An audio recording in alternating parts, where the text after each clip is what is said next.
تو ظفر بھائی بات تراویح کے مسئلے پر جو ہماری چل رہی ہے،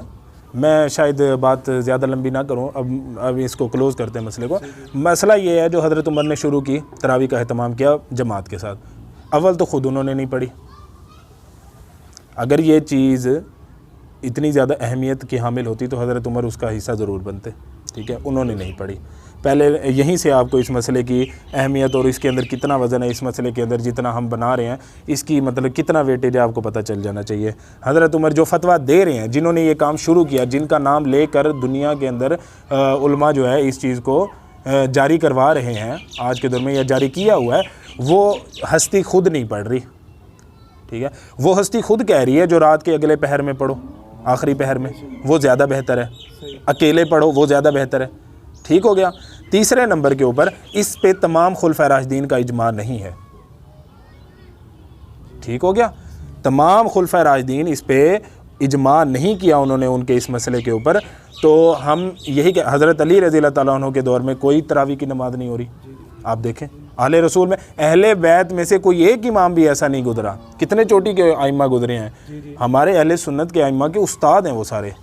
ٹھیک ہے، ان کی اکیڈمیوں میں پڑھتے رہے، ان میں سے کسی ایک مطلب امام نے علیہ السلام، آپ دیکھیں بہت سارے امام کو، امام نفس زکی ہیں، امام جعفر صادق ہیں، امام باقر ہیں، امام زین العابدین ہیں، ٹھیک ہے، اس کے بعد بھی حضرت امام موسیٰ کاظم علیہ السلام ورحمۃ اللہ علیہ، یہ جتنے بھی لوگ ہیں یہ دین کے مطلب آپ ایسے سمجھے جو یہ مینار ہیں، ستون ہیں، ان سے دین کے اتنے مسئلے ہم کو کلیئر ہوئے ہیں، تو ان میں سے کسی ایک نے بھی اس تراویح کی نماز کی جماعت کے بارے میں انہوں نے اہتمام نہیں کیا، نہ ان کی اکیڈمیز میں ہوتا تھا، نہ ان کے شاگردوں نے مطلب اس قسم کے فتاویٰ دیے ہیں۔ تو آپ دیکھیں پوری اہل بیت کی جو جماعت ہے وہ اس چیز کو، اور آج بھی آپ دیکھیں اہل تشیع نہیں پڑھتے، صحیح ہے، تو ہم پڑھنے سے اختلاف نہیں رکھتے، ہمیں کسی کو کوئی ایشو نہیں ہے اگر کوئی پڑھتا ہے، ہم یہ نہیں کہہ رہے، ہم اس کا مطلب یہ نہیں ہے کہ اس نماز کو مطلب بالکل ہم چاہتے ہیں جو ختم ہو جائے، ٹھیک ہے، ہم کہتے ہیں جو اس کے اوپر شدت پسندی ہے، جو یہ کہا جاتا ہے جو اس کے بغیر روزہ نہیں ہوگا، ٹھیک ہے، یا اس کے اندر جو مطلب آپ لوگوں نے اہتمام شروع کر دیا اور پھر آپ مولویوں کو اور حفاظ کو پیسے دے کر، جو تراویح کی نماز کے سر باقاعدہ پیسے دیے جاتے ہیں، جو 17,000 دیں گے، 20,000 دیں گے، آپ تراویح آ کے پڑھائیں پورا رمضان میں، تو جب اس طرح کے مسئلے، پھر آپ قرآن کو دیکھیں، قرآن کی بے حرمتی کی، قرآن کی صریح آیتوں کے خلاف یہ کلام ہوتا ہے، جب اللہ تعالیٰ نے قرآن میں کہہ دیا اپنے نبی کو جو قرآن کو ٹھہر ٹھہر کے سمجھ کے آہستہ آہستہ پڑھو۔ آپ دیکھیں حضور صلی اللہ علیہ وسلم کے اوپر جب وحی نازل ہوتی تھی، آپ صلی اللہ علیہ وسلم جلدی سے جب اس کو دہرانے کی اللہ تعالیٰ نے وہیں پہ روک دیا، جو آپ پہلے سنیں اور پھر اس کو دہرائیں، وہ ہمارا کام ہے آپ کو یاد کروانا اور اس کے پیغام کو پہنچانا، آگے بیان کرنا، یہ سارا ہمارے ذمہ ہے۔ آپ اس چیز کے حوالے سے جو یا مطلب آپ کو بھول جائے گی، یہ ٹینشن نہ لیں۔ تو آپ دیکھیں قرآن کی صریح احکامات کا، آیات کا، اس میں جو ہے اس میں اختلاف وہ ہوتا ہے، مخالفت ہوتی ہے۔ آپ اتنا تیز قرآن پڑھتے ہیں نہ کسی کی سمجھ میں آتا ہے، اور لوگ مسجدیں ڈھونڈ رہے ہوتے ہیں جو کس مسجد میں تیز نماز ہوتی ہے تراویح کی، ایسے ہی۔ تیسرا حضور صلی اللہ علیہ وسلم کی جو میرے بھائی نے حدیثیں بتائی ہیں، آپ دیکھیں آپ صلی اللہ علیہ وسلم نے جب کہا جو میں فرض نماز، یہ تو فرض بھی نہیں ہے، فرض نماز آپ پڑھا رہے ہیں اور لوگوں کا اتنا خیال ہوتا تھا جو کوئی مزدور ہے، کوئی عورت کا بچہ رو پڑا، تو آپ صلی اللہ علیہ وسلم نے مختصر کر دی، ٹھیک ہے۔ جب حضور صلی اللہ علیہ وسلم فرض نماز میں اتنا یہ اہتمام کریں، تو آج کوئی بھی مولوی کس طرح یہ کہہ سکتا ہے جو ایک بندہ پوری دن مزدوری کرے پھر وہ نماز کے لیے آتا ہے، ٹھیک ہے، اور اس کو بتایا بھی نہیں جاتا جو یار یہ نماز تو اس طرح سے لازم و ملزوم ہے ہی نہیں۔ اگر اس کو بتایا جائے، تو اگر یہ امت کو یہ سارا پیغام پہنچ جائے، تو میرے خیال میں نہیں سمجھتا جو مسجدوں میں اتنے کھچا کھچ لوگ بھرے ہوتے ہیں، ان کے آدھے بھی بچیں گے اگر ان کو یہ مسئلہ کلیئر ہو جائے۔ یہ جو ائمہ ہیں، جو علماء کرام ہیں، جو مدارس چلا رہے ہیں، یہ تو سر پوری رات پورا دن وہ کرتے ہیں، روزہ رکھا ہوتا ہے، آرام کرتے ہیں ٹھنڈی چھاؤں کے نیچے، اکثریت، سارے نہیں ہم کہتے،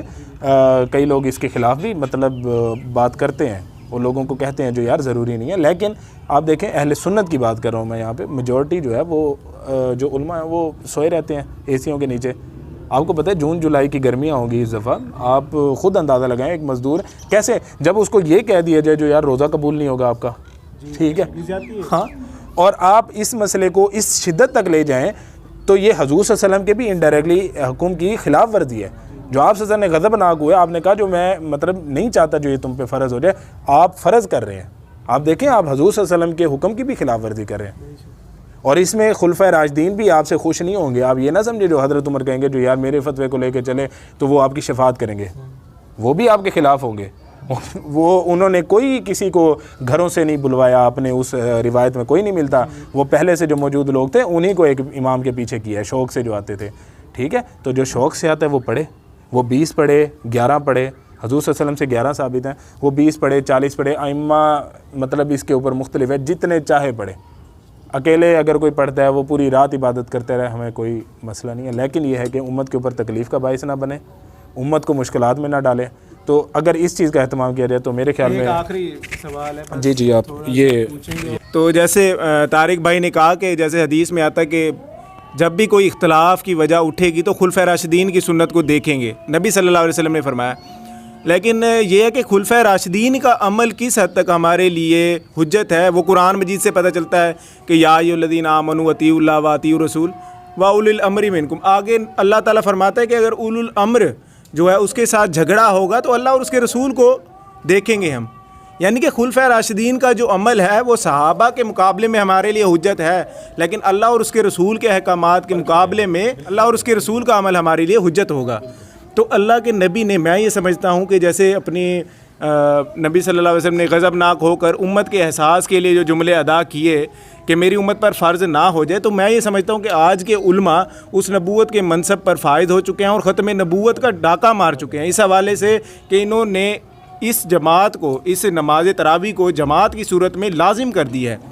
میں یہ سمجھتا ہوں ہمارا یہ موقف ہے کہ لوگوں کو اس چیز کی ترغیب دی جائے کہ لوگ آئیں, اپنی مرضی سے آئیں, جو نہیں آتا وہ نہ آئے. اگر لوگ آتے ہیں پھر بھی جماعت جو ہے وہ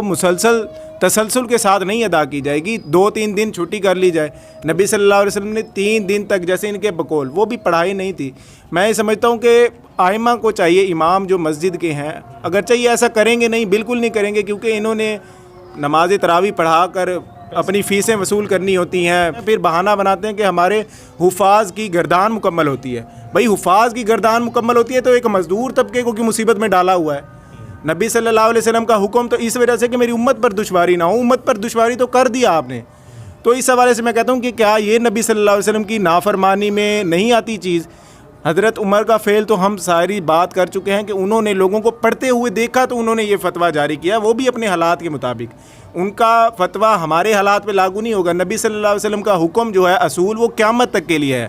آج کے لوگوں کے لیے بھی جو دشواری کا باعث ہوگا ہمارے لیے اگر نماز تراویح, تو ہم چھوڑ دیں گے. لیکن لوگوں کے, میں کہتا ہوں اس عمل کو جو ائمہ نے لوگوں پر ایک قسم سے مطلب مسلط کر دیا ہے, تو میں یہ کہتا ہوں کہ کیا یہ نبی صلی اللہ علیہ وسلم کی نافرمانی نہیں ہے کہ نبی صلی اللہ علیہ وسلم اپنی امت کا احساس کر رہے ہیں کہ اس نماز تراویح سے نبی صلی اللہ علیہ وسلم نے فرمایا کہ فرائض کی ادائیگی اس پر لازم نہ آ جائے. لیکن اماموں نے, ان مسجد کے مولویوں نے, جنہوں نے نبی صلی اللہ علیہ وسلم کی سیرت کو صحیح طرح سے پڑھا نہیں ہوتا, نہ جانا ہوتا ہے کہ اسلام کا مزاج, اسلام کا اصول کیا ہے, تو یہ نبی صلی اللہ علیہ وسلم کی نافرمانی کرتے ہیں. اس پر تھوڑی سی آخری ایک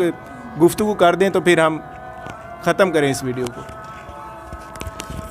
بس جی اذانیں بھی ہو رہی ہیں, آخری کلمات ہم ادا کر کے نکلتے ہیں یہاں سے نماز کے لیے. آخری بات یہی ہے, جو سب کچھ اس میں ان کی بات بالکل ٹھیک ہے, کیونکہ جس کام میں دین کی روح مطلب نہ ہو تو, اور بے جان سا ایک عمل ہے جس کو آپ لے کے چل رہے ہیں, اور امت کو اس سے زیادہ بڑے بڑے مسائل درپیش ہیں, تو بجائے اس کے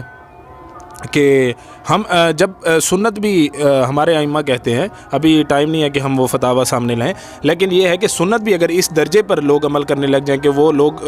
مطلب سمجھنے لگیں جو یہ فرض ہے, تو ائمہ کہتے ہیں جو پھر اس سنت کا ترک کر دینا لازمی ہے, جو آپ ترک کریں.